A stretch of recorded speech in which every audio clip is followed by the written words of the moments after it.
I'm selling my house in the UK and this is my third agent, my third attempt. Hello everyone, hope you're having a lovely bank holiday weekend. Shame it's gone a little bit cooler. Well, it has where I am. We've had lovely glorious weather all week and Sunday it's got a bit cooler. If you're new to my channel, let me give you a quick recap of why I'm on the third attempt to sell my property. The beginning of last year, I made the decision, after a lot of thought, but I came to the decision that I was going to sell my property and everything that I owned so that I could go travelling full time. And that is my retirement plan. So I put my house on the market with an agent in March, April last year. And it was one of these agents that's a well-known brand on the high street. I thought that would be the best thing to do. And, well, it was a nightmare. They did find me a buyer. It was 3 to 4 months of messing around before it all fell through. And the relationship with the estate agent just collapsed. I mean, they were terrible. I mean, everything that came out of their mouths was a lie. And it was a really nasty experience. So I got rid of them and I got myself another agent. This time I went for a family-run agency because I thought I'd get more of a personal sort of touch, and with them being a family business, it would be sort of easier to work with them. But they were pretty much like the first agent, and they did find me a buyer. And again, after 3 months, they couldn't get a mortgage. There was no chasing up. There was very little interaction with me, no updates. So that was another bad experience. So I took it off the market at the end of last year. And I found myself a new agent and I'm starting all over again. So this is where we are. I now have a new agent. And this time I've gone for an independent agent. So he works solo. He works completely on his own. And he's the only person I deal with. So there's none of this. I'll tell you a story. When I went to my second agent's office to go and collect my keys back, the lady in the office introduced herself and said, "Oh, I'm so-and-so." And I said, "I know, I've met you 6 times. You know, it's like, that's how impersonal it was." So this time, having one agent who is independent, he works on his own, so he's the only person that I can have contact with. There's no one else in the office with him. But, you know, hopefully I won't have this problem again, because it is very frustrating when you think that you have someone that is your contact. That's the person you sign up with, and you never have anything to do with them again. Now, we'll say this estate agent is very estate agenty, if you know what I mean. There's no mistaking when you're meeting what he does for a job. But so far, I've been very happy with him. It was early days, and that could change. But so far, he's been really good. This would be something, wouldn't it, if I changed my mind on estate agents? So he's been very interactive with me. Let's put it that way. So he came, you know, he's come to my house a few times before I signed up with him, because I've been very burnt by the past 2 agents, and I explained that to him, and that I didn't want to rush into a decision. I wanted to make sure this time I'm going with someone I can actually work with and that I can actually trust to be honest and truthful with me. And actually, when I talk to this agent, and I can call him anytime, and I WhatsApp him a lot and he WhatsApps me a lot because, you know, we've got busy lives. It's easy, but he always answers very quickly. And when I talk to him, he actually considers what I'm saying. I feel like he's actually listening to me. And I now feel confident when I ask him a question about the house. And because I think he considers his answer, I certainly get that feeling that he's given it consideration, I trust it. And at the end of the day, he is supposed to be the expert in the field to sell my house. And I need someone I can trust. And so far, yes, I've called him up and I've had a conversation about something in the house and should I do this, should I do that? And I get a very measured response and a very considered response. Not just a quick off the cuff sort of blasé answer, which is so refreshing. I actually can have a conversation with him. And I don't feel like I'm being judged. And I tell you, the other thing is, he doesn't make me feel like I'm in the wrong or that I'm that little woman. You know what people are like when you reach a certain age, especially when you're a solo female. They like to treat you like you're senile and stupid. But I'm not getting that. I have to say, it's a very refreshing change to be able to communicate with an estate agent. And so when we were putting the house on the market, we spent a little bit more time sort of getting it ready. So previously with the other agents, it's been very much like, oh, okay, sign, let's get the photo done and let's just get it live. I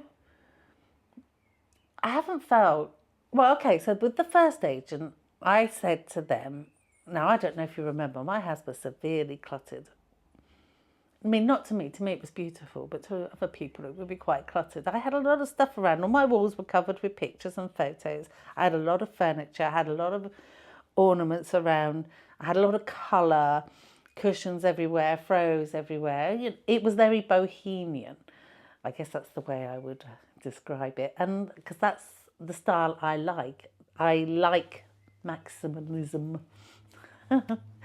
And the first agent said, oh no, leave it like this. Because I did say to him, okay, before we take pictures, I need to, clear a lot of things away. No, he said, because it stands out, because it's different. Now, in a way, he did get me quite a few viewings, so maybe he was right that it was different when it stood out to people, but it didn't get the house sold. The second one gave no insight, just said, oh no, it's fine as it is. But the new agent actually took a lot of time going around the house with me and telling me things to do to make the house look better. So he wasn't telling me to waste money or anything, because he was very big on, like, I'm not suggesting we redecorate at all. He said, because most people will come in here and want to put their own stamp on the property and make it their own. So the redecorating isn't the issue, but the house looks very dark because of the way you have dark furniture and things. So, he said, like, let's get some white rugs down because your floors are dark. Let's lighten the windows, the floor areas. Let's put throws over the dark furniture and just bring some light into the property. Also about where to put furniture, how to present the garden better.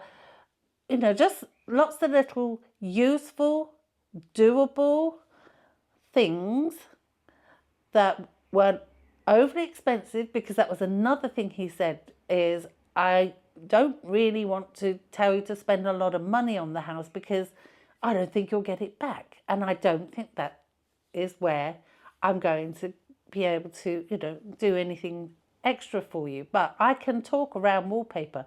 I just need good photos to get people through the door and then let me do my job. So I've been very pleased with the time he spent with me, giving me these suggestions, coming round to check I've done it how he wants it, and then coming again. And yeah, he's been very, very good. So very happy, and very practical advice that's been very doable, especially when you're on your own. It's quite tough to do lots of things. So where are we now? So after we got the house all ready, we had the photographs taken, and wow, they took hundreds of photographs. And he had a professional photographer come, not like the first agent well, he did send a photographer around, but he was only here like 5 minutes, just whizzed around with his camera and took pictures, and that was it. Second one didn't want an iPhone.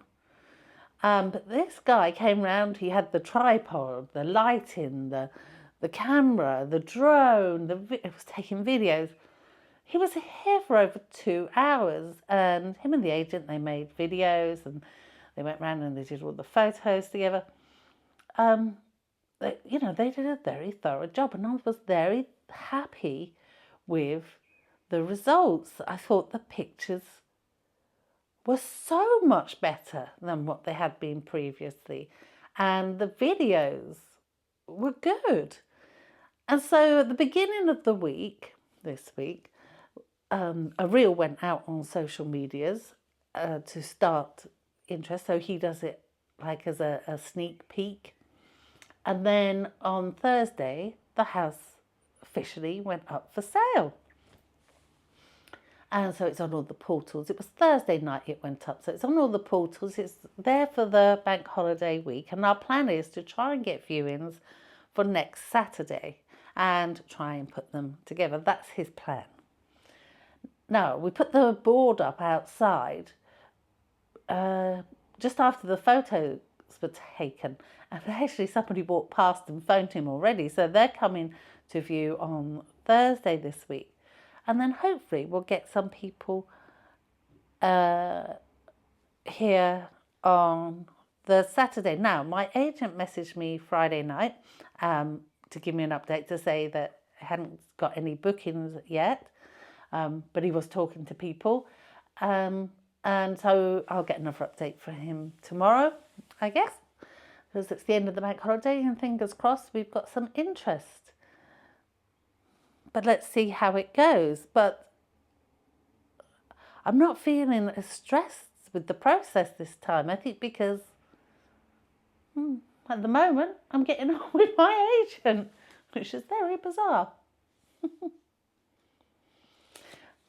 Selling a property in the UK it is very stressful. I mean, I've had so much stress with these agents, especially the first one. The amount of stress they put me through was so immense. And the second one's not as bad, but it was still stressful. And a lot of the stress was caused by the estate agents. They say they're going to chase up these buyers and keep things moving along, but they don't. And they don't respond to your comments. And a lot of the times they don't even answer you. They don't return your phone calls. They don't answer your emails. They don't answer your WhatsApp. I can show you WhatsApp messages where the agent just ignores me. And it's frustrating, and it just adds to the stress. We shouldn't have to go through that. We're paying these guys to do the job. Yeah, we're not paying them until they've sold it, but it's not an insignificant amount that we're paying. So, I think it's like, if you're the customer, show respect to your client. I run a customer-facing business, and I would never be so disrespectful to my paying customers. I mean, I just wouldn't be in business. I don't understand it. But there you go. Anyway, I'm telling you that this time I don't feel quite so stressed. But, it's always stressful selling a property. You still don't know if you're going to find a buyer. You still don't know when it's going to happen. You can't really plan anything, because until it's signed, it's not sold, is it? So anyway, but yes, I feel a lot better about it. So hopefully we'll get some viewings this week, and I'll be able to update you next weekend and tell you how it all went. It's I'm not as excited as I was last time, because I've been through it a couple of times now. But I also know that it's just lined with disappointments as well. So, and I know a lot of you are also in the same boat, and you feel the same way. But, we have to keep going. We have to just keep going and realise that this will happen, and we will get to do what we want to do. But yeah, that's where we're at. Thanks for watching. So I'll catch up with you next week and I'll tell you what's happening then. Ciao for now. Bye. Enjoy your weekend.